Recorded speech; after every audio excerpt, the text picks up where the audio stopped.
Magandang araw mga kaibigan. Bigyan natin ng opinion, reaction ngayon itong sagot ni Senator Chis Escudero sa tanong ng media. Yung mga House Prosecution members, kanya-kanyang salita sa media, kanya-kanyang interview. So, sumagot si Senator Chis Escudero, sinupalpal niya itong mga House Prosecution Panel members na hindi pwede yan. Dapat kung sumagot kayo yung tamang proseso. So, grabe. Good job po, Senator Chis Escudero. So, pakinggan natin ito sa naipost sa Facebook reel ni Inket Chi. One of the congressman prosecutors, malabo daw yung order, kaya hihingi sila ng clarification. Okay lang, pero hindi siya pwede magsalita sa ngalan ng lahat hanggat wala kami natatanggap na pleading ko. Alam kong political process ito, pero hindi na ito madadala sa mga interview, press release at saka social media post. Kung ano man ang ninanais ng Kamara, dapat sila magsalita in one voice, in unison, sa pamamagitan ng isang pleading na isasubmit sa impeachment court.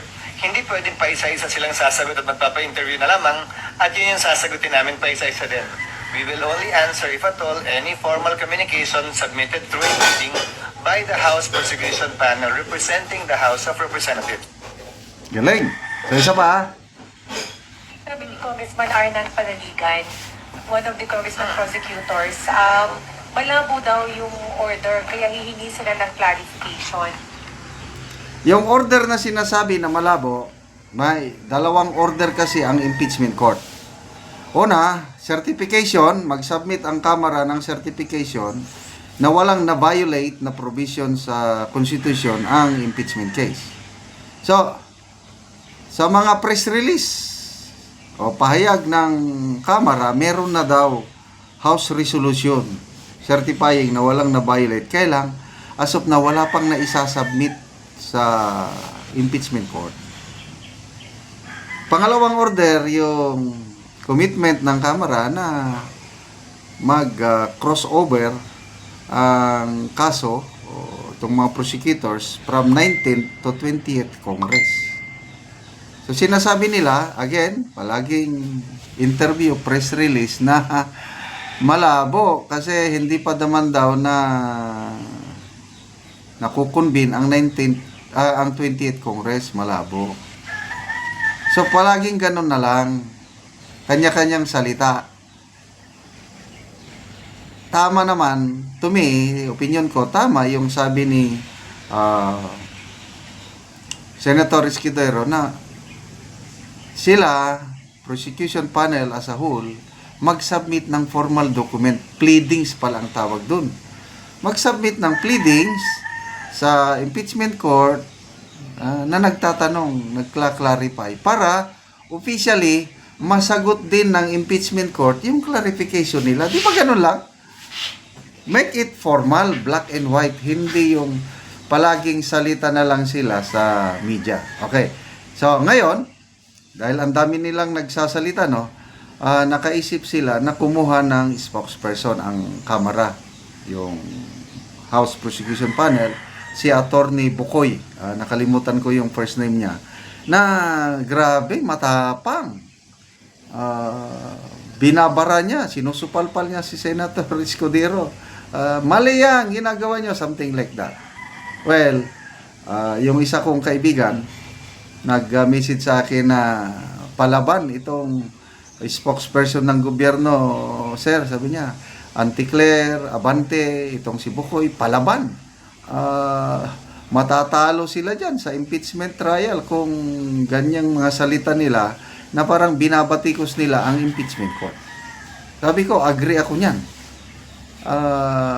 Kasi, prosecution panel sila, tapos babatikusin mo ang babatikusin mo ang mga judges. Political process ito eh. Pag nasaktan, na-offend ang isang senator judge, baka yun ang dahilan, baka matalo sila at papaboran ng senator judge ang kabilang kampo dahil sa palagi lang batikos ng So, Mas mabuti pa ang ang Senate spokesperson, si Attorney Tungol, Reginald ba ang pangalan? Very professional magsalita. Pinapakinggan ko siya. He's trying to be very objective. Nagpapaliwanag lang. Focus lang siya sa issue. Hindi siya nagpapasaring, walang parinig. Hindi katulad dito sa kabila, parinig ng parinig. Parang palaban sila. Bakit hindi nila gayahin ang spokes? Kaya saludo ako. Pasalamatan natin ang mga senador, ang mga senator judges. Of course, si Senator Escudero, good choice. Yung pinili nila si Attorney Tungol, nakaka-enlighten. May matutunan tayo sa mga sinasabi ni Attorney Tungol. Maganda yung pagkasabi, hindi siya palaban. Kaya, hindi katulad dito sa tatlong spokesperson sa gobyerno na puros na lang away. Okay. So anyway, magbasa lang tayo sa mga comments dito. Well said, sir, sabi ni Regina Acosta. Tama, Cheese. Tapos, good job. Trust the process. Go, Senator Cheese. That's how mess up HOR is. Wala na, nagkabulbul na daw ang House of Representatives. Poros, Chris Lo. Love ko talaga to si Senator Cheese. Alang pakialaman. Bogart Canovas. Tama ka, Cheese. What ginagawa ng Congress ay nagbibigay lahat sila ng statement na dapat isa lang magsasalita. Kala ko ba nandyan si Spokes Abante? So why no si Abante? Anyway, may spokesman na sila.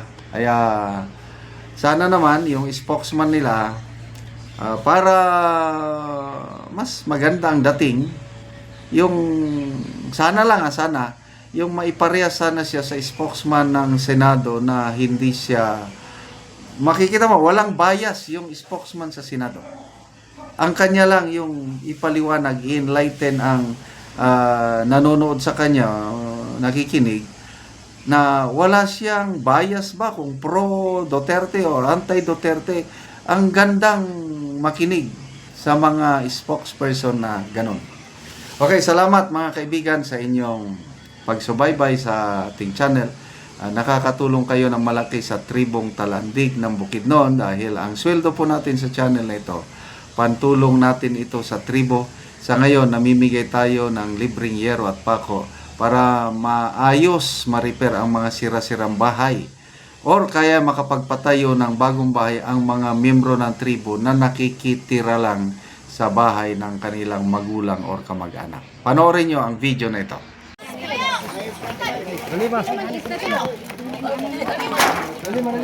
Paglista, pwede.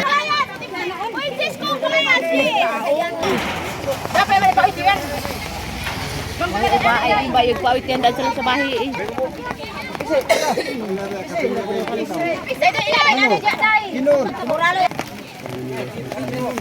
Yan, may itasunod ko sa...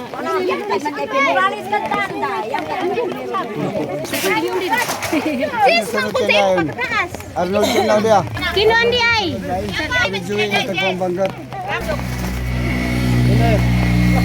Muna ni ang ipambugkos sa ngayero ang hatag sa mga tao. O dagan dito sila kay Lubinta Kabalay ang tabangan og yero.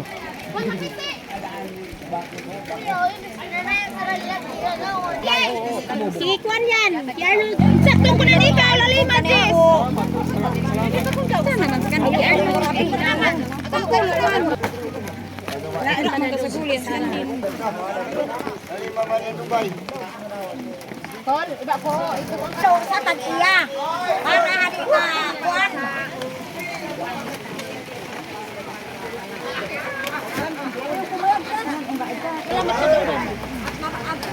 Kusog-kusog yun ang ulan.